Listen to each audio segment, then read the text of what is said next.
I am John Dass, the Director of Dedicated Accident Solicitors and one of only 32 solicitors in the UK to be granted national accreditation by the Association of Personal Injury Lawyers as an asbestos disease specialist.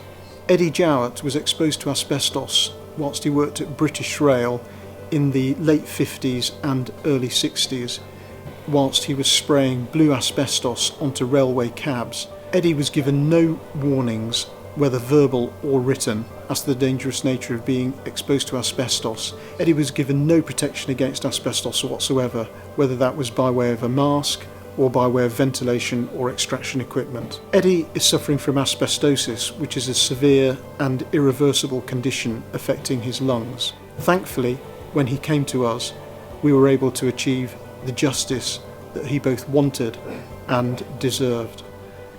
I was exposed to asbestos at British Rail, late 50s, early 60s, working on the new prototype diesels that they were bringing out. At the time I was an apprentice, so I'd only just left school, so everything was new to me. And to start off with, the working conditions were somewhat to be desired when you look back from now. Everywhere was dirty, messy, filthy, and then they petitioned places off so they could start building the new diesels as they were coming into production. I am now 75 years of age and I got 74 years under my belt, and I felt up to that point quite a fit and healthy man. So when I was told, it comes a bit of a shock to me. It's totally changed my daily life. From where I was a fit man that could do anything, help my children out, doing jobs for them, doing any job that anybody come and ask me to do, gardening, decorating, you name it, I could have a bash at it and do it. Now I can't do anything because it's took me off my feet. I am now bedridden. I can't go out walking, I can't take my wife out, can't do anything.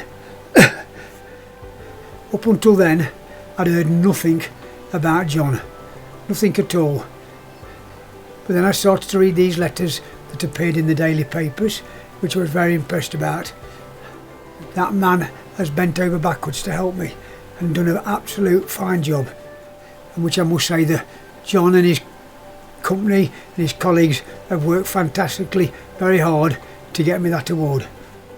You could not wish to meet a finer set of people in all your life. Very polite, very courteous. John himself is a fine man, and plus the fact that we receive telephone calls and letters on a regular basis.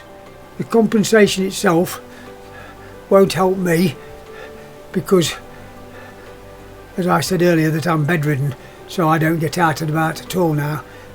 But it has made my family, my wife in particular, and my family very secure for the future. If I met any of my colleagues now